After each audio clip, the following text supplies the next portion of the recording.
بسم اللہ الرحمن الرحیم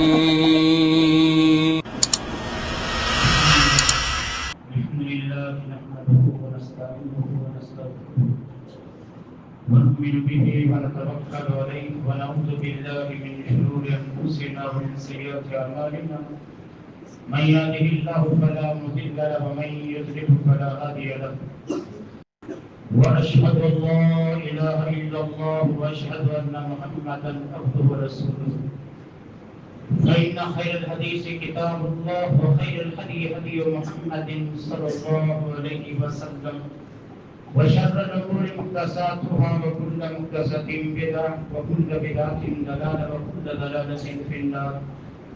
أعوذ بالله السميع العليم من الشيطان الرجيم واعتصموا بحبل الله جميعا ولا تفرقوا واذكروا نعمة الله عليكم إذ كنتم أعداء فألف بين قلوبكم فأصبحتم بنعمته إخوانا. وقال الله تبارك وتعالى في موضع آخر وألف بين قلوبهم لو أنفقت ما في الأرض جميعا ما ألفت بين قلوبهم ولكن الله ألف بينهم. قال النبي صلى الله عليه وسلم مثل المؤمنين في توادهم وتراحمهم وتعاطفهم مثل الجسد الواحد إذا اشتكى منه عضو انقطع له سائر الجسد بالسهر والحمى. رب اشرح لي صدري ويسر لي امري واحلل عقدة من لساني يفقهوا قولي. رب زدني علما اللهم رب زدنی علما آمین. تمام قسم کی تعریف وحدہ لا شریک خالق کائنات مالک ارض و سما کی ہیں. لاکھوں کروڑوں درود و سلام و سستی اقدس مقدس پر جن کا نام نامی اس میں گرامی محمد اکرم صلی اللہ علیہ وعلى آلہ وصحبہ وبارک وسلم ہے. وہ ذات مقدسہ مبارکہ مطہرہ کے رب العزت نے جنہیں رحمت کائنات بنا کر بھیجا جن کے ذریعے اہل کائنات کی ہدایت و رہنمائی کا بندوبست فرمایا. برادران اسلام، آج کے خطبہ جمعہ میں بہت ساری باتیں آپ لوگوں کے سامنے رکھنی ہیں. وقت کم ہے، بنا کسی تمہید کے آج کی آپ اس مسجد میں سارے گاؤں کے لوگ یہاں پر جمع ہیں. ایک خاص حقیقت کی طرف آپ لوگوں کی توجہ مبذول کرانا چاہتا ہوں. کیا کروں؟ ضبط کرتا ہوں تو ہر زخم لہو دیتا ہے، ضبط کرتا ہوں تو ہر زخم لہو دیتا ہے، نالا کرتا ہوں تو اندیشہ رسوائی ہے. آج ہم میں سے ہر شخص، ہندوستان کے جتنے مسلمان ہیں، ہر شخص کو یہ شکایت ہے کہ پورا ہندوستان فرقہ پرستی کی آگ میں جھلس رہا ہے. اور اس فرقہ پرستی کا سب سے بڑا نشانہ اس ملک کی اقلیت یعنی ہم مسلمان ہیں. لیکن کیا کبھی ہم نے یہ سوچنے کی زحمت گوارا کی کہ جب ہم اپنی صفوں میں پارٹی بازی کو نہیں روک پا رہے ہیں، جب ہم اپنی صفوں میں دوستوں بغض کو نفرت کو نہیں روک پا رہے ہیں، جب ہم اپنی صفوں میں جو مسلمان ہیں ایک ہی برادری کے ہیں، ایک ہی کلمہ پڑھتے ہیں اور ایک ہی مسجد میں نماز پڑھتے ہیں، جب اپنی صفوں میں گروہ بندی کو، فرقہ بندی کو، بغض اور نفرت کو نہیں روک پا رہے ہیں، ملک کی فرقہ پرستی کا مقابلہ ہم کہاں سے کر پائیں گے؟ یاد رکھنا، ہمارے لیے سب سے زیادہ خطرناک ملک کی فرقہ پرستی نہیں، اپنی صفوں کی پارٹی بازی ہے، اپنی صفوں کی گروہ بندی ہے. ہمارے دلوں میں مسلمانوں کے لیے جو نفرتیں ہیں، جو عداوتیں ہیں، جو دشمنیاں ہیں، جو حسد ہے، یہ چیز ہمارے لیے سب سے زیادہ خطرناک ہے.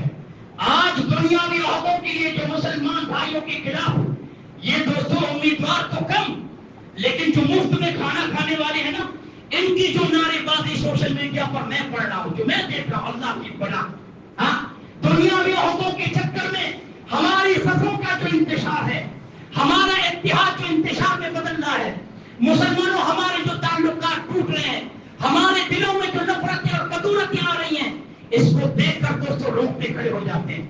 یاد رکھنا، تاریخ مجھے بتاتی ہے کہ مسلمانوں کی عروج اور مسلمانوں کی سربلندی کا اصل دور وہی تھا جب مسلمانوں کے دلوں میں ایک دوسروں کے لیے محبتیں تھی، الفتیں تھی، ہمدردیاں تھی، جب مسلمان ایک دوسرے کے ہمدرد تھے، جب مسلمانوں میں اس طرح کی پارٹیاں بازی نہیں تھی، جب مسلمانوں میں گروہ بندی اور فرقہ بندی نہیں تھی، اور مسلمانوں کے زوال، مسلمانوں کی ذلت اور بربادی کے دن اسی دن سے شروع ہو گئے جب مسلمان پارٹیاں بنانے لگے، جب مسلمان گروہ بندی کرنے لگے، جب مسلمان آپس میں ایک دوسروں کے خلاف نفرت اور بغض رکھنے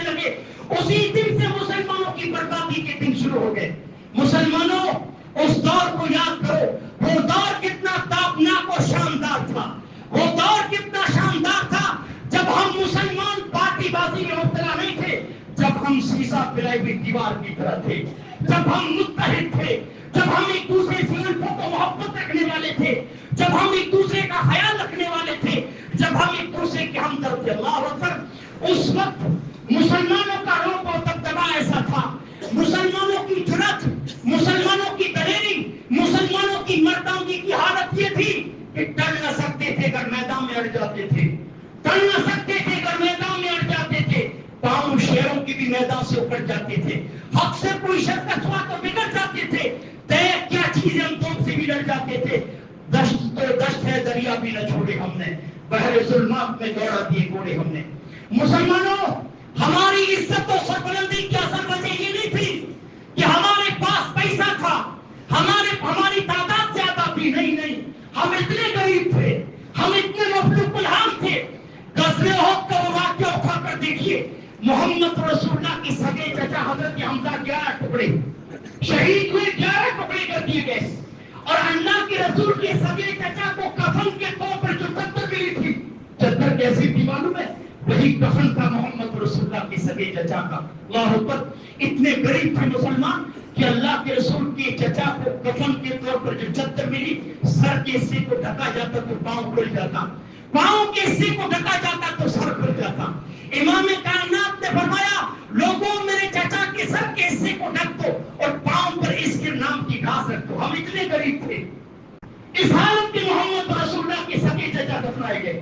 ہمارے گھروں کی حالت یہ تھی، وہ رات جس کی صبح کو محمد رسول اللہ کا انتقال ہوا ہے، اما عائشہ رضی اللہ تعالیٰ عنہ بیان کرتی ہے کہ جس کی صبح کو محمد رسول اللہ کا انتقال ہوا، اس رات ہمارے گھر میں چراغ جلانے کے لیے تیل نہیں تھا، چراغ جلانے کے لیے تیل نہیں تھا۔ بیان کرتی ہیں حدیث کی راویہ کہتی ہیں کہ میں نے وہ کام ٹکور کر کیا، اندھیرے میں کیا۔ پوچھنے والے نے پوچھا، اماں گھروں میں چراغ جلانے کے لیے تیل نہیں ہوتا تھا کیا؟ آپ نے وہ کام اندھیرے میں کیوں کیا؟ فرمایا، بیٹا اگر چراغ جلانے کے لیے تیل ہوتا تو بھوک کی وجہ سے پی نہ جاتے۔ یہ مسلمانوں کے گھروں کی حالت تھی۔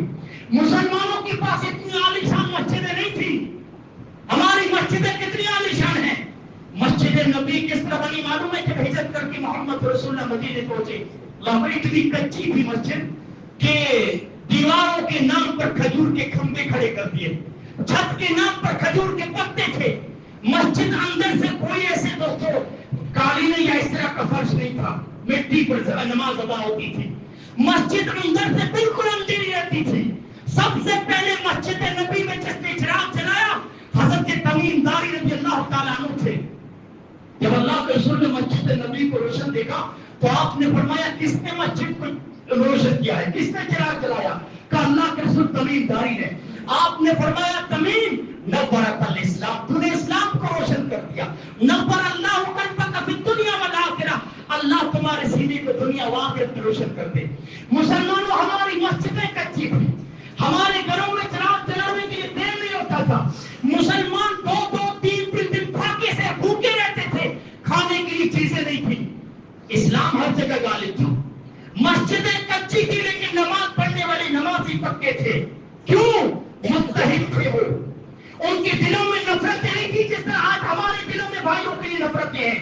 ان کے دلوں میں اتنا بغض نہیں تھا۔ آپ دیکھیے مسجدیں کچی تھی، کھانے کے لیے چیزیں نہیں ہوتی تھی، غریب اور مفلوج الحال تھے، لیکن روب اور دبدبا تھا مسلمانوں کا۔ پوری دنیا میں اسلام چھایا ہوا تھا، پوری دنیا میں اسلام غالب تھا۔ آج ہمارے پاس کیا نہیں ہے؟ اتنی عالیشان مسجدیں ہیں، مسجدیں تو پکی ہیں، آج نمازی کچے ہیں۔ ایمان ہمارا کمزور ہے مسلمانوں۔ ہمارے پاس ضروریات کی زندگی کی کوئی کمی نہیں، کھانے پینے کی چیزوں کی کوئی کمی نہیں، لیکن مسلمانوں ہم ہر جگہ ذلیل و رسوا ہیں۔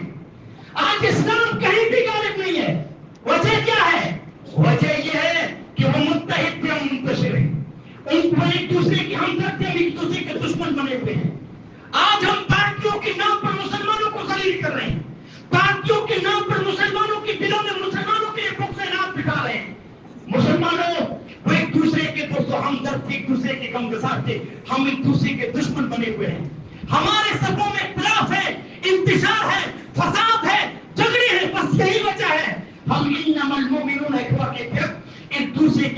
نہیں ہے، ایک دوسرے سے محبت کرنے والے نہیں ہیں۔ مسلمانوں ہمارے دلوں میں کدورتیں ہیں، نفرتیں ہیں، دل ہمارے پلیت ہو چکے ہیں، پلیت ہو چکے ہیں۔ اس خوبی کو ہم نے گنوا دیا۔ آج ہر جگہ مسلمان ذلیل و رسوا ہے اور اس خوبی کو دوسری قوموں نے اپنایا۔ آپ دیکھیے ہر میدان میں ترقی کر رہے ہیں، ہر میدان میں بے تحاشا آگے بڑھ رہے ہیں۔ علامہ علی کی وہ جملے یاد آ گئے، کہا تھا عروج ان کا جو تم آیا دیکھتے ہو، عروج ان کا جو تم آیا دیکھتے ہو، جہاں میں انہیں کامرا دیکھتے ہو، مطیع ان کے سارا جہاں دیکھتے ہو، انہیں برتر از آسماں دیکھتے ہو۔ یہ ثمرے ہیں ان کی جوان مردیوں کے اور نتیجے ہیں آپس کی ہمدردیوں کے۔ مسلمانوں آج سب سے بڑا عالمیہ یہ ہے، ہمارا سب سے بڑا عالمیہ یہ ہے کہ مسلمان پارٹی بازی میں مبتلا ہے، مسلمان اپنی صفوں میں گروہ بندی کر رہا ہے، فساد کر رہا ہے، اختلاف کر رہا ہے۔ آج مسلمان اتحاد کو چھوڑ رہے ہیں، ارے ہم ایک ہی برادری کے ہیں، ایک ہی چھت کے نیچے نماز پڑھ رہے ہیں۔ ہاں اختلاف کرو، جس کو تم جتانے کی کوشش کرو جتاؤ، امانت دار مخلص لوگوں کو لاؤ تاکہ ہماری قصبوں کی نمائندگی کریں، یہ ہمارے ملک کا قانون ہے۔ لیکن دوستو اختلاف کے نام پر صفوں میں انتشار مت کرو، نفرتیں پیدا مت کرو، مسلمانوں کو آپس میں لڑانے کی کوششیں مت کرو۔ آج مسلمان صرف اس بات پر متحد ہے کہ ہم کبھی متحد نہیں ہوں گے۔ وہ اسلام آج اسی دین کے نام پر ہم پارٹی بازی کر رہے ہیں، جو دین دلوں کو توڑنے کے لیے نہیں دلوں کو چھوڑنے کے لیے آیا تھا، جو دین اتحاد و اتفاق کو اللہ کی نعمت قرار دیتا ہے، جو دین مل جل کر رہنے کی تعلیم دیتا ہے۔ انہی تعلیمات کو محمد رسول اللہ نے ان الفاظ میں بیان کیا تھا کہ مثل المؤمنین فی تواقہم وتراحمہم وتعاطفہم مثل الجسد الواحد اذا اشتکا منہ عضو تداعی لہ سائر الجسد بالسہر والحمى۔ آپ نے فرمایا مسلمانوں کی مثال آپس میں ایسے ہونی چاہیے جیسے کہ جسم ہوتا ہے، جسم۔ مسلمان ایک دوسرے پر درس کھانے میں، ایک دوسرے سے محبت کرنے میں ایک جسم کی طرح۔ ہماری انگلی میں کبھی تکلیف ہوتی ہے، کبھی پورا بخار کے ساتھ پورا جسم تڑپ اٹھتا ہے۔ پورا آپ نے فرمایا مسلمان ایک جسم کی طرح ہونا چاہیے۔ کہیں اللہ کے رسول نے فرمایا مسلمان دیوار کی طرح ہونا چاہیے، دیوار کی طرح۔ مسلمانوں کو آپس میں دیوار کی طرح ہونا چاہیے جس کی ایک اینٹ دوسری اینٹ کو مضبوط کرتی ہے۔ مسلمانوں کو دیوار کی طرح ہونا چاہیے۔ اپنی غریبانوں میں جھانک کے دیکھو، آج پارٹیوں کے نام پر کتنی نفرتیں پھیلائی جا رہی ہیں، کتنی گروہ بندی ہے۔ اپنی غریبانوں میں جھانک کے دیکھ لو، آج ہمارے دلوں میں نفرتیں کتنی ہیں، کتنی دشمنیاں ہیں، عداوتیں کتنی ہیں، دل ہمارے کتنے پلید اور کالے ہو چکے ہیں۔ پارٹی بازی کے نام پر آج ہم کس قدر انتشار کر رہے ہیں۔ اللہ اکبر۔ مسلمانوں یہ جو ہمارا آپسی تعلقات کی مضبوطی ہے دین کی بنیاد پر، دین کی بنیاد پر ہم جو صفوں میں نماز پڑھنے کے لیے کھڑے ہوتے ہیں، ہماری جو الفتیں ہمدردیاں ہیں، اللہ کی بہت بڑی نعمت ہے، بہت بڑی نعمت ہے۔ سیاسی عہدوں کے لیے، دنیاوی عہدوں کے لیے تعلقات میں خرابی مت آنے دو، صفوں میں انتشار پیدا مت کرو، دلوں میں نفرتیں پیدا مت کرو۔ یاد رکھنا اللہ اسی دوست و نعمت کو جو دین کی بنیاد پر ہمارے دلوں میں ہمدردیاں ہیں، اللہ اس نعمت کو یوں دوست بیان کرتا ہے وَاعْتَصِمُوا بِحَبْلِ اللَّهِ جَمِيعًا وَلَا تَفَرَّقُوا وَاذْكُرُوا نِعْمَةَ اللَّهِ عَلَيْكُمْ إِذْ كُنتُمْ أَعْدَاءً۔ اللہ نے فرمایا تم سب مل کر اللہ کی رسی کو مضبوطی کے ساتھ پکڑ لو۔ وَلَا تَفَرَّقُوا، اللہ نے فرمایا پارٹیاں مت بناؤ، گروہ بندی مت کرو، فرقوں میں مت بٹو، دلوں میں نفرتیں پیدا مت کرو۔ اللہ نے فرمایا وَلَا تَفَرَّقُوا، فرقوں میں مت بٹو۔ وَاذْكُرُوا نِعْمَةَ اللَّهِ عَلَيْكُمْ إِذْ كُنتُمْ أَعْدَاءً فَأَلَّفَ بَيْنَ قُلُوبِكُمْ۔ یاد کرو اس دور و زمانے کو جب تم ایک دوسرے کے دشمن تھے، تمہارے دلوں میں نفرتیں تھی، اسلام کو قبول کرنے کی وجہ سے، قرآن کو اپنا رہبر و رہنما بنانے کی وجہ سے اللہ نے تمہارے دلوں میں الفت پیدا کر دی، تمہیں بھائی بھائی بنا دیا۔ اذکروا نعمت اللہ علیکم اذ کنتم اعداء۔ کیسی نفرتیں تھی، اللہ نے فرمایا تم ایک دوسرے کے دشمن تھے۔ دشمنیاں کیسی تھی معلوم ہے؟ ہماری دشمنیاں تو کچھ نہیں ہیں، عرب کی دشمنیاں۔ دنیا کے بادشاہوں نے عرب کے صحرا نشین پتھروں کو حد شمار سے باہر کر رکھا تھا کہ یہ بات بات پہ جھگڑنے والی قوم ہے، بات بات پہ لڑنے والی قوم ہے۔ اللہ اکبر۔ گھوڑ دوڑ کا مقابلہ ہوتا تھا عرب کے پتھروں میں۔ محمد رسول اللہ کی بعثت سے پہلے کسی کا گھوڑا آگے نکل جائے اس کی بات پہ تلوار نکل جاتی تھی، کسی قبیلے کا ایک آدمی مارا جاتا جب تک سامنے والے درسیوں کو نہ مار دیتے چین کی نیند نہ سوتے۔ مدینے کے تو مکی قبیلے اور سے خطرے تھا۔ انصار کون ہیں؟ کچھ انصار اوس میں سے، کچھ خزرج میں سے۔ اوس و خطرت میں ایک لڑائی چلی تھی جنگ باز کے نام سے مشہور 40 سال تک چلی. اسلام کے آنے کے بعد اللہ نے ان کے دلوں میں ایسی ہمدردیاں بٹھائی. قرآن کے احکامات پہ عمل پیرا ہونے کی وجہ سے, محمد رسول اللہ کی رسالت کو تسلیم کرنے کی وجہ سے ایسی ہمدردیاں, ایسی محبت اللہ نے ان کے دلوں میں بٹھائی کہ انہوں نے ہمدردی کی ایسی مثالیں قائم کی کہ تاریخ آج تک ایسی مثالیں لانے سے قاصر ہے. صحابہ نے کیسی ہمدردی دکھائی معلوم ہے؟ اللہ کو کہنا پڑا سورہ انفال کے اندر کہ وَأَلَّفَ بَيْنَ قُلُوبِهِمْ. نبی صلی اللہ نے فرمایا وَأَلَّفَ بَيْنَ قُلُوبِهِمْ, اے نبی انصار اور مہاجرین کے درمیان جو آپ محبتیں دیکھ رہے ہیں, جو ہمدردی کی مثال دیکھ رہے ہیں, لَوْ أَنفَقْتَ مَا فِي الْأَرْضِ جَمِيعًا, زمین پر موجودہ تمام چیزیں خرچ کر ڈالتے نا تب بھی ایسی الفت محبت ان کے دلوں میں آپ پیدا نہیں کر سکتے تھے. وَلَٰكِنَّ اللَّهَ أَلَّفَ بَيْنَهُمْ, یہ محبت اللہ نے پیدا کی ہے. ایسی محبت صحابہ کے درمیان اسلام قبول کرنے کے بعد دین کی بنیاد پر جو بھائی چارہ تھا, کیسا بھائی چارہ؟ مسجد نبی کے سنگریزوں پر بیٹھ کر محمد رسول اللہ نے ساتھ نبی سے کہا, مسلمانوں یہ آئیڈیل ہے ہمارے لیے نمونہ, صحابہ کی سیرتوں کو پڑھو. آج پارٹی بازی کے نام پر, پارٹیوں کے نام پر ہمارے سطحوں میں انتشار پیدا ہو رہا ہے. کیسی محبت معلوم ہے؟ مسجد نبی کے سنگریزوں پر بیٹھ کر محمد رسول اللہ نے ساتھ نبی سے کہا, عبدالرحمن بن عوف مکے سے ہجرت کر کے تمہارے پاس آیا ہے. ساتھ میں نبی سے کہا, نہ ان کے پاس سر چھپانے کے لیے گھر ہے, نہ ان کے پاس کھانے پینے کی کوئی چیز ہے. ساتھ میں نبی سے کہا اپنے بھائی کو گلے لگاؤ, اپنے بھائی کو گھر بھی دینا اور کھانا بھی دینا. ساتھ میں نبی نے کیسی ہمدردی دکھائی معلوم ہے؟ عبدالرحمن بن عوف سے کہا میں مدینے کا مالدار انسان ہوں, میں اپنے مال کو 2 حصوں میں تقسیم کرتا ہوں, ایک حصہ آپ رکھ لیں, ایک میں رکھ لیتا ہوں. 2 بیویاں ہیں, میں طلاق دیتا ہوں جو آپ کو پسند آئے, عزت قدر نے پراپ شادی کر لیجیے. یہ ہمدردی آسمان نے دیکھی, زمین نے دیکھی. اس مسجد نبی نے ہمدردی کو دیکھا. محمد رسول اللہ نے سات نبی کی جملوں کو سنا, حیران ہے اللہ کے رسول. کبھی اللہ نے جبریل کو بھیجا کہ لو انفقت ما فی الارض جميعا ما الفت بین قلوبہم. اے نبی, سات نبی کی جملوں کو آپ نے سنا ہے. یہ ہمدردی, یہ محبت, زمین پر آپ موجودہ تمام چیزیں خرچ کر ڈالتے نا, ایسی ہمدردی ان کے دلوں میں نہیں بٹھا سکتے تھے. یہ ہمدردی اللہ نے ان کے دلوں پر. صحابہ کی خصوصیت تھی, صحابہ کی خصوصیت تھی کہ جو آدمی کلمہ پڑھ لے, جو شخص محمد رسول اللہ کی رسالت کو تسلیم کر لیتا تھا, پھر یہ دینی رشتہ خونی رشتے سے بڑھ کر تھا ان کے نزدیک. دین کا رشتہ خونی رشتے سے بڑھ کر تھا. آج غیر مسلموں کی پارٹیاں ہمارے ذہن میں دراڑیں پیدا نہ کریں. مسلمانوں, اپنے ذاتی مفاد کے لیے قوم کے مفاد کو قربان نہ کرنا, قوم کے درمیان نقصان نہ ہونے دینا. ایک بات یاد رکھنا, دینی رشتہ خونی رشتے سے بڑھ کر ہوتا ہے, خونی رشتے سے. غزوہ احد کے بعد حضرت ابوبکر صدیق کے بیٹے نے اسلام قبول کیا. کب؟ غزوہ احد کے بعد. ابوبکر صدیق سے ان کے بیٹے کیا کہتے ہیں معلوم ہے؟ ابو, احد کی لڑائی میں آپ میری تلوار کی سر پہ تھے. کیا کہتے ہیں مسلمان ہونے کے بعد؟ غزوہ احد میں آپ میری تلوار کی سر پہ تھے. ابو چاہتا تو آپ کی گردن اڑا سکتا تھا, لیکن پھر کیا سوچا کہ والد کو کیسے قتل کروں, میرے باپ ہے, باپ کو کیسے قتل کروں. ابوبکر صدیق نے کہا بیٹے, تو نے تو مجھے والد اور ابا سمجھ کے چھوڑ دیا, اچھا ہوا کہ تو میری تلوار کی سب پہ نہیں آیا. اگر تو میری تلوار کی سب پہ آتا تو گردن اڑا دیتا تیری, نہ دیکھتا کہ میرا بیٹا ہے. کیوں؟ کیونکہ تو مسلمان بھائیوں کے خلاف تلوار لے کر آیا تھا. اللہ اکبر. ان کی نزدیک دینی رشتہ خونی رشتے سے بڑھ کر تھا. مسلمانوں, اس بات کو یاد رکھنا, بات کو یاد رکھنا. اختلاف ہوتا ہے, اختلاف کرو لیکن انتشار مت کرو. زیادہ مسئلوں کو پنپنے مت دو اپنی صفوں میں. ہاں, اتنا بھی اختلاف کو بڑھاوا مت دو کہ دلوں میں نفرتیں پیدا ہو جائیں, دلوں میں کدورت ہے. 2 آدمی بھی ہوتے ہیں, وہاں اختلاف پیدا ہوتا ہے. اختلاف اس زمین پر اللہ نے اس کائنات کو جن قوانین کو استوار کیا ہے نا, اللہ کا قانون ہے کہ زمین پر اختلاف رہے گا, انتشار رہے گا. قبیلہ بنو معاویہ کی مسجد ہے, بنو معاویہ کی ایک مسجد ہے, مدینے کی بڑی مشہور مسجد ہے. محمد رسول اللہ نے اس مسجد میں بڑی لمبی دعا کی, بڑی لمبی دعا. دعا سے فارغ ہونے کے بعد محمد رسول اللہ نے فرمایا میں نے اللہ سے 3 دعائیں کی, اللہ نے 2 دعا کو تو قبول کر لیا, ایک دعا کو رد کر دیا. کہ اللہ کی سر کس دعا کو رد کر دیا؟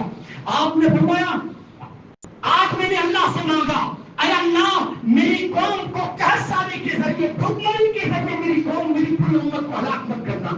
اللہ نے فرمایا قبول ہے. کہ اللہ میری قوم پر کیسی ایسی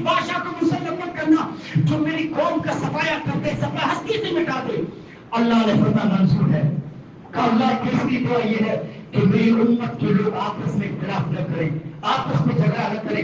اللہ نے فرمایا یہ منظور نہیں ہے, یہ قبول نہیں ہے. آپ کی امت کے لوگ آپس میں لڑیں گے, آپس میں اختلاف ہوگا, آپس میں جھگڑا ہوگا, آپس میں جھگڑیں گے. زمین پر اللہ رب العالمین نے اس کو رکھا, یہ اللہ کا قانون ہے. اختلاف ہوگا. مسلمانوں جب اختلاف رہتا ہے ہماری ذمہ داری کیا بنتی ہے؟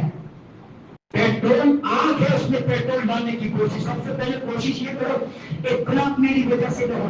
یاد رکھو, میں کسی دوستوں کو ٹکٹ لیتا ہوں, الیکشن میں کھڑا ہوتا ہوں, میری وجہ سے اگر قوم میں اختلاف پیدا ہو رہا ہے, قوم کا نقصان ہو رہا ہے, مجھے ہٹ جانا چاہیے, قوم کا فائدہ دیکھنا ہے. دوسری اختلاف میری وجہ سے ہے.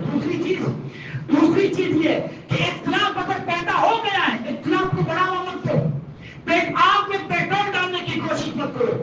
جہاں دیکھ رہے ہو کہ امت دو دڑوں میں بٹ رہی ہے, امت کے درمیان انتشار پیدا ہو رہا ہے, اتحاد کو ٹوٹ رہا ہے, تو ہماری کوشش کیا ہونی چاہیے؟ ہم جوڑنے کی کوشش کریں, سلح کرانے کی کوشش کریں.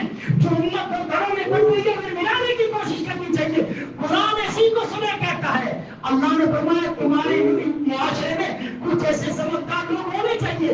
امت جب دو دڑوں میں بٹے, خاندان جب بٹے ہیں تو ملانے کی کوشش کریں. سنیں اللہ کو بہت پسند ہے, اور محمد رسول اللہ کی عظیم سنت. کتنی بڑی سنت ہے معلوم ہے؟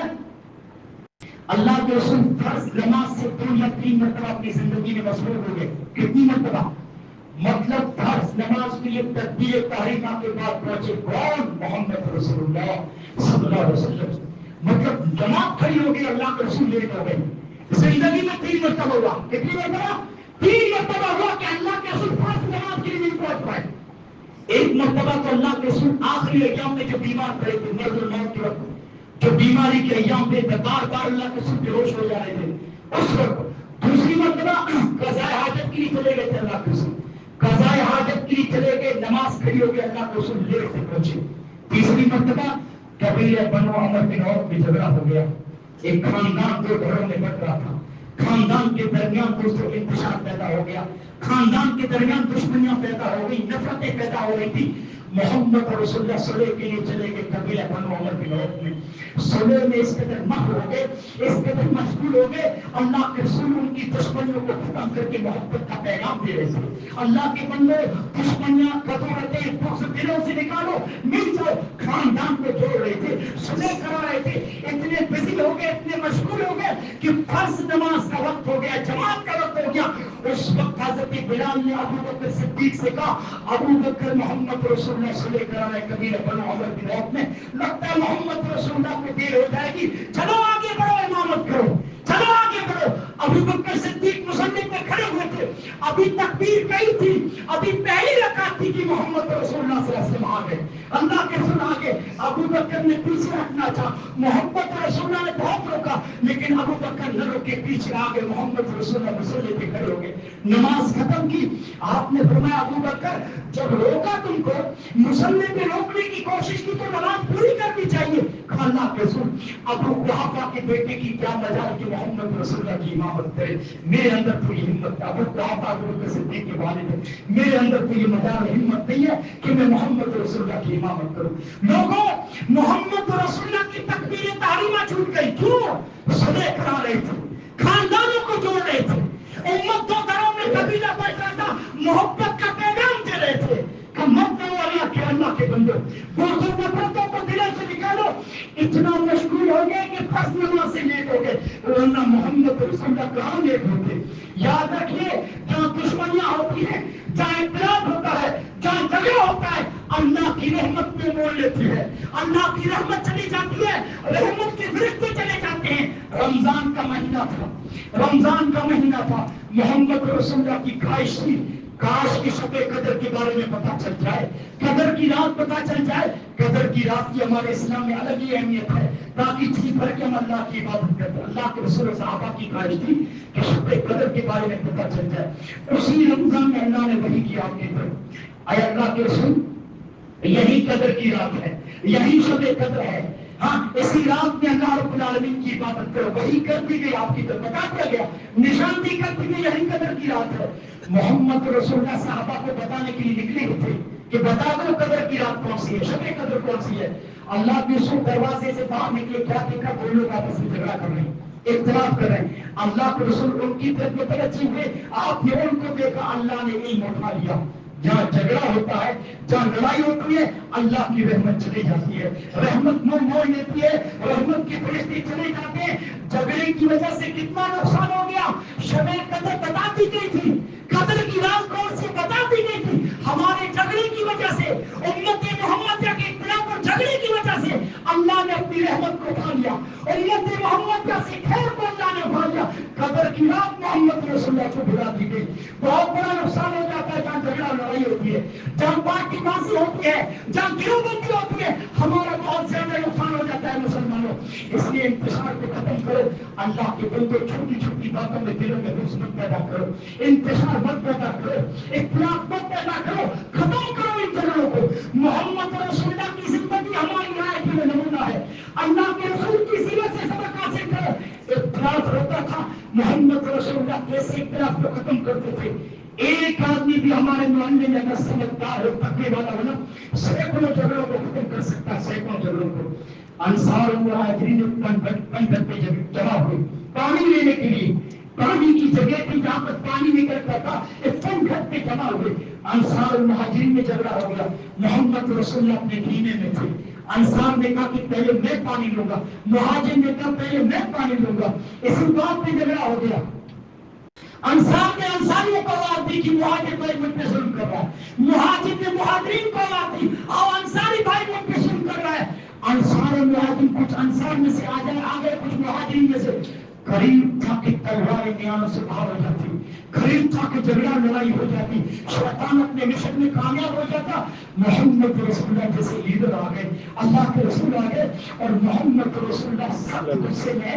جب انصار اور مہاجرین کی پکار محمد رسول اللہ نے سنی نا، تو آپ نے فرمایا دعوها فإنها ممتنة۔ محمد رسول اللہ کی جملے ہیں، دعوها فإنها ممتنة۔ لوگوں یہ بدبودار نعرے ہیں، بدبودار نعرے۔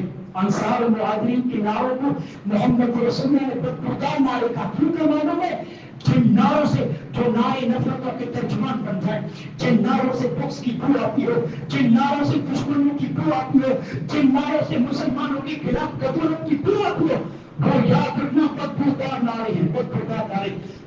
آج ہم کالجوں کے اندر بیٹھتے ہیں، ہم جو اپنی پارٹیوں کے نعرے بلند کرتے ہیں، اگر ان نعروں سے مسلمانوں کے اندر تو بغض کی بو آ رہی ہے، صفوں میں انتشار پیدا ہو رہا ہے، اتحاد اگر ٹوٹ رہا ہے، تو میں اس منبر پہ کھڑے ہو کے کہوں گا آپ کے یہ نعرے بدبودار نعرے ہیں۔ جس طرح محمد رسول اللہ نے کہا تھا انصار و مہاجرین کو جھگڑے کے لیے تم کھڑے ہو، بدبودار نعرے۔ حالانکہ قرآن میں اللہ نے القاب سے انصار و مہاجرین کو پکارا ہے، لیکن اللہ کے رسول نے فرمایا جو نعرے نفرتوں کے ترجمان بن جائے وہ بدبودار نعرے ہیں۔ مسلمانوں ختم کرو اس چیز کو۔ آگے 5 منٹ میں حالات کو مد نظر رکھتے ہوئے کچھ باتیں میں آپ لوگوں کے سامنے نصیحت کے طور پر رکھنا چاہتا ہوں۔ یاد رکھنا اس ملک کا قانون ہے، اس ملک کا قانون ہے کہ تمہارا ایک قبیلہ ہے، تمہاری قوم ہے، تمہارا ایک گاؤں ہے، اپنے گاؤں میں اچھے انسان، مخلص انسان، امانت دار انسان کو چنو، اسے کرسی دو، اسے عہدہ دو، ہمارے سامنے پیش کرو تاکہ تمہارے حقوق ہم سے مانگے۔ حکومت کا کہنا ہے تمہاری کرسیوں کی نمائندگی کرے، تمہارے حقوق کے لیے ہمارے پر اچھی بات ہے، لیکن جس طرح کا ماحول میں دیکھ رہا ہوں یہ اچھی بات نہیں ہے۔ ایک رہنما اور لیڈر آیا تھا ابھی قریب ہی میں، اس رہنما اور لیڈر کے معلوم ہے اسٹیج سے میں نے ایک نعرہ سنا۔ کون سا نعرہ معلوم ہے؟ ہمارا اور تمہارا رشتہ لا الہ الا اللہ۔ غلط ہے یہ نعرہ، غلط ہے یہ نعرہ۔ ایک اور نعرہ سنا کہ اپنے مائک میں نظامت کرنے والے نے کیا کہا معلوم ہے؟ اپنے مائک میں اس بندے کو بلا رہا ہوں جو ہمارے لیے آئے جو نمونہ ہے۔ قرآن کہتا ہے لقد کان لکم فی رسول اللہ اسوۃ حسنہ۔ قرآن کہتا ہے تمہاری لیڈر، تمہارے آئیڈیل محمد رسول اللہ صلی اللہ علیہ وسلم ہے، ہمارے لیے نمونہ محمد رسول اللہ صلی اللہ علیہ وسلم ہے۔ جس بندے کی اپنی نماز صحیح نہ ہو ہمارے لیے کیا آئیڈیل بنے گا، کیا نمونہ بنے گا؟ ہاں، جس بندے کے بارے میں ہم نے نعرہ لگائے ہمارا اور تمہارا رشتہ لا الہ الا اللہ، جو بندہ خود درگاہوں پہ جھک جائے، جو کلمہ لا الہ الا اللہ کے تقاضوں کو پورا نہ کرے، اس کے بارے میں ہم یہ نعرہ لگے، شرم آنی چاہیے، ہمیں شرم آنی چاہیے۔ مسلمانوں ایک بات یاد رکھنا، ٹھیک ہے ہمارا امیدوار ہے، ہم اسے جتانے کی کوشش کر رہے ہیں، لیکن ہماری عزت اور سربلندی کی بنیاد وہ نہیں ہے، وہ پارٹی کا لیڈر نہیں ہے. ہماری عزت اور سربلندی کی اصل وجہ ہمارا دین ہے، ہمارا ایمان ہے. اس بات کو یاد رکھنا، جس دن آپ نے پارٹی کے نیتا یا پارٹی کے امیدوار پر آپ نے بھروسہ کر لیا یہ جیتے گا تو مجھے امن ملے گا، یہ جیتے گا تو خوشحالی ملے گی، یہ جیتے گا تو عزت ملے گی، ذلیل ہو جاؤ گے، ذلیل ہو جاؤ گے. یاد رکھنا عزت و سربلندی ان کے ہاتھوں میں نہیں ہے، ان کے ہاتھوں میں نہیں ہے. حضرت عمر کی وہ جملوں کو مت پڑھو. عمر فاروق نے اپنے زمانے کے خلافت میں کہا تھا کنا عدل اللہ فاعطنا اللہ بالاسلام وما مبتغی العزت بدونه اذلنا اللہ. حضرت عمر نے کہا تھا لوگوں ہم ذلیل ترین قوم تھے، ہم حقیر ترین قوم تھے، اور جو عزت آج ہمیں ملی ہے وہ قرآن کی وجہ سے ملی ہے، وہ دین کی وجہ سے ملی ہے، وہ دینی تعلیمات کے عمل پر آنے کی وجہ سے ملی ہے. یہ نیتا یہ امیدوار لوگ یہ اپنی عزت نہیں دے سکتے. یاد رکھنا ہماری اصل طاقت ہمارا دین ہے، ہمارا عقیدہ توحید ہے، ہمارا اصل سرمایہ ہمارے سجدے ہیں، ہمارا رکوع ہے، ہمارا قیام ہے، ہماری قرآن کی تلاوت ہے، ہمارا ذکر ہے. مسلمانوں دین و ایمان کی حفاظت کرنا، ان پارٹیوں کے چکر میں عقیدے توحید کی حفاظت کرنا، کبھی عقیدہ آپ لوگوں کا ظاہر ہو جائے. ہماری اصل طاقت کلمہ لا الہ الا اللہ ہے، ہماری اصل طاقت ہماری نماز ہے. اللہ کے بندے 5 وقت نماز پابندی بن جائے، عقیدہ توحید کلمہ لا الہ الا اللہ کے تقاضوں کو پورا کرے، دیکھو اللہ کیسے ترقی دیتا ہے، اللہ کیسے عزت دیتا ہے. اور دوسری بات دیکھیے آج چلے نام ہے ہوٹلوں پر چوراہوں پر یہی باتیں ہیں کون جیتے گا، ہاں یہی باتیں.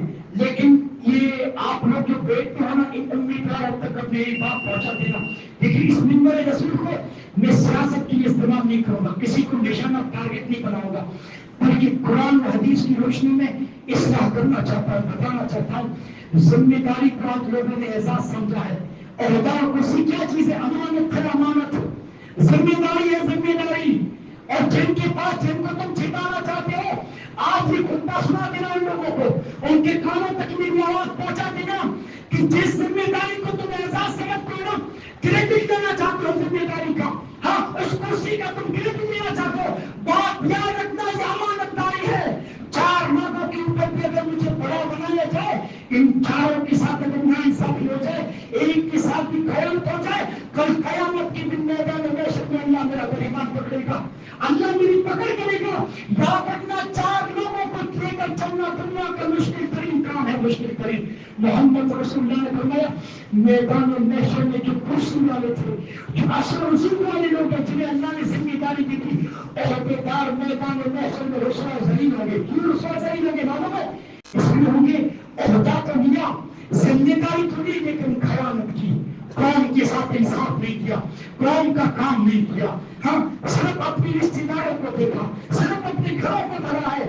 یاد رکھنا کل قیامت کی دن رسوا اور ذلیل ہوں گے. ایک اور حدیث اللہ کے رسول کی یاد آ گئی، آپ نے فرمایا وہ عہدیدار، وہ ذمہ دار جو کرسی پر تھے دنیا میں، جنہیں اللہ نے عہدہ عطا کیا تھا، اللہ نے حکومت دی تھی، اللہ اکبر، اگر خیانت کی ہوگی، ناانصافی کی ہوگی، اللہ ان کی شرمگاہ میں جھنڈا گاڑے گا، اللہ ان کی سرین میں ان کی شرمگاہ میں جھنڈا گاڑے گا. کیوں؟ عہدہ تو لیا تھا، عہدے کے تقاضوں کو پورا نہیں کیا، عہدہ تو لیا تھا خیانت کی، عہدہ تو لیا تھا ناانصافی کی، عہدہ تو لیا تھا لوگوں سے وعدہ تو کیا کام کرنے کا، لیکن کام کر کے نہیں کیا. اللہ ان کی شرمگاہ میں جھنڈا گاڑے گا. مجھے بلاؤ یا نہ بلاؤ مجھے کوئی فرق نہیں پڑتا، لیکن قرآن و حدیث کی روشنی میں جو حق ہے وہ بول کے جاؤں گا، بول کے جاؤں گا. ایک بات یاد رکھنا، عہدیدار کل قیامت کی طرح اگر ذمہ داری کو کما حق ادا نہ کیا، میدان محشر میں رسوا ذلیل ہوں گے. اور امیدواروں تک ان کے کانوں تک اگر بات پہنچی تو میں بتانا چاہتا ہوں جیتنے کے بعد، کرسی ملنے کے بعد، گھر کی تمہارے اپوزٹ جو پارٹی تھی، تمہارے خلاف جو تھے، تمہارے ہرانے والے، ان کا بھی کام کرنا ہے، ان کے ساتھ بھی انصاف کرنا ہے، ان کا بھی خیال رکھنا ہے. یہ نہیں میں جھوٹ کہہ رہا ہوں تو مجھے ہرانے کی کوشش میں تھے، ان کا کام کیسے کروں؟ نہیں نہیں، سب کا کام کرنا ہے، پوری قوم کی ترقی کے بارے میں سوچنا ہے. ورنہ اگر ناانصافی کی جب موت آئے گی نا، مرتے وقت یہ احساس تم لوگوں کو گزر پائے گا میں نے عہدہ تو لیا تھا لیکن یہ ناانصافی کی ہے، عہدہ تو لیا تھا لیکن تقاضوں پر تھا. اللہ کی قسم روح جب نکلے گی نا بہت تڑپو گے، بہت ترسو گے. ارے ہم اور آپ کیا ہیں؟ عمر فاروق جیسے بندے، فاروق اعظم عمر فاروق جیسے بندے، عہدہ 10 سال حکومت کی، 10 سال حکومت، کتنا انصاف کیا. عمر کی آج مثالیں دی جاتی ہیں کہ عمر فاروق کی، لیکن جب موت کے وقت قریب آیا، معلوم ہے آخرت میں جوابی کو لے کر کتنا تڑپتے تھے. ہاں عہدے کے احساس سے کتنا تڑپتے تھے. حضرت عمر زندگی کے آخری ایام میں کہتے تھے فواللہ لو اثرت طغلۃ فی العراق لخشیت ان یسالنی اللہ لما لم تسل لها طریقا یا عمر. لوگوں آج مجھے کون سی بات بلاتی ہے معلوم ہے؟ آج مجھے یہ احساس پاتا ہے کہ عراق کی سڑک پر چلتے ہوئے کسی کچر کو بھی ٹھوکر لگتی ہے. عمر ڈرتا ہے کہ کل قیامت کے دن اللہ عمر کا گریبان پکڑے گا، اللہ عمر کا گریبان پکڑے گا. اے عمر تیری دور خلافت میں سڑکیں درست نہیں ہوئی، اے عمر تیری دور خلافت میں عراق کی سڑک پر چلتی ہوئی کچر کو ٹھوکر لگی تھی. اے عمر تو نے سڑک کو درست کیوں نہیں کرایا؟ ہماری سڑکوں کا کیا حال ہے؟ ہاں اللہ ان سے نہیں پوچھے گا. اللہ اکبر. ذمہ داری امانت داری ہے، امانت داری یہ ہوتا ہے. یہ کرسی اس میں خیانت مت کرو. قوم اگر تمہیں لاتی ہے کرسی پر، جتاتی ہے تو قوم کا کام کرو، قوم کا خیال کرو. اللہ اکبر. حضرت عمر کے پیٹ میں چھڑا کھود دیا گیا خنجر. کیسی حالت ہے معلوم ہے؟ پانی اور دودھ اور دوا پی رہے، پیٹ سے باہر آ رہا ہے. اس حالت میں زندگی کے آخری ایام میں احساس ذمہ داری بہت پڑ پاتی ہے. ایک بندہ عیادت کرنے کے لیے آیا، حضرت عمر سے کیا کہتا معلوم ہے؟ عمر آپ نے جو اسلام کی خدمت کی ہے، دنیا کی کنارہ تک محمد رسول اللہ کے پرچم کو جو پہنچایا ہے، اور عمر آپ نے جو انصاف کیا ہے، غریبوں کا خیال جو آپ نے رکھا، غریبوں کا خیال عمر جو آپ نے رکھا ہے، عمر کامیاب ہو، کامیاب ہو. حضرت عمر فاروق سے کہہ رہا ہے، منہ پہ تعریف کر رہا، کامیاب عمر جنت ہو، جنت ہو. حضرت عمر نے کہا کیا کہہ رہے ہو؟ عمر کی جملے سنیے. ذمہ دار ایسا ہونا چاہیے، ذمہ داری کا احساس ہے نا ایسا ہونا چاہیے. اے اللہ آج اس منبر پہ کھڑے ہو کے ہم تجھ سے عمر جیسا لیڈر مانگتے ہیں، عمر جیسا حاکم ہمیں بھی دے دے، عمر جیسا لیڈر. کا مسلمان سے کہا کیا کہہ رہے ہو، کیا کہہ رہے ہو؟ ہاں میں تو یہ سوچتا ہوں کل قیامت کی دن کی جواب دی کا احساس مجھے اس قدر کر پا رہا ہے. کہا اللہ کل قیامت کی دن مجھ سے یہ کہہ دے اے عمر تو نے جو غریبوں کے درمیان انصاف کیا ہے، جو قرآن کا خیال رکھا ہے، جو اسلام کی خدمت کی ہے، اے عمر اللہ مجھ سے اتنا کہہ دے اے عمر اس پر میں تجھے سزا دوں گا، نہ اجر دوں گا. تو اللہ الہ الا اللہ عمر کی قبر پہ اللہ کروڑ رحمت نازل کرے. اللہ الہ الا اللہ اللہ مجھ سے اتنا کہہ دینا اے عمر تجھے آج میں سزا دوں گا، نہ اجر دوں گا، تب بھی سمجھو گا عمر کامیاب ہے، تب بھی سمجھو گا عمر کامیاب ہے. یہ ایسا ہونا چاہیے لیڈر، ایسا ہونا چاہیے حاکم. آج عہدے کو اعزاز سمجھتے ہیں. عہدہ آج مسلمان کیوں لیتا ہے؟ میرے نام کے آگے سے برموں کا لقب لگے گا، آگےوان کا لقب لگے گا، سرپنچ کا لقب. کام کوئی نہیں کرنا چاہتا، ہاں قوم کی خدمت کوئی نہیں کرنا چاہتا، اعزاز لینا چاہتے ہیں، کریڈٹ لینا چاہتے ہیں. سلیمان بن عبد الملک بنو امیہ کا ایک بادشاہ تھا. آخری بات بتا کر بات کو ختم کرا. سلیمان بن عبد الملک بنو امیہ کا ایک بادشاہ تھا. اپنے مرنے کے بعد کرسی کس کو دینا چاہتا تھا؟ اپنے بھائی ہشام بن عبد الملک کو دینا چاہتا تھا. سلیمان کے دربار میں عالم بیٹا کرتا تھا رجا بن حیوہ. کون؟ رجا بن حیوہ کا نام یاد رکھنا. رجا بن حیوہ جب تک حکومتوں میں عالموں نے حصہ لیا ہے، جب تک دو حاکموں کو عالموں نے مشورہ دیا ہے نا، اس امت میں بڑا خیر دیکھا ہے، بڑا خیر دیکھا ہے. رجا بن حیوہ نے سلیمان بن امیہ کے بادشاہ سے کہا، سلیمان بن نیک بن انسان تھا، کہا سلیمان آپ مرنے کے بعد اپنی کرسی اپنے بھائی ہشام کو دینا چاہتے ہیں، میں تو کہتا عمر بن عبد العزیز کو دے دو. عمر بن عبد العزیز جنہوں نے کرسی خلافت پر بیٹھ کر خلافت کو دوبارہ منہاج نبوت قائم کیا، کرسی خلافت پر بیٹھ کر وہ زندگی گزاری کہ ان کا گھر کا معیار زندگی جھوپڑیوں میں رہنے والے بیکار فقیروں کے معیار زندگی سے. عمر بن عبد العزیز کا تقویٰ آج بھی مشہور ہے. لوگ مثالیں دیتے ہیں ان کی حکومت کی.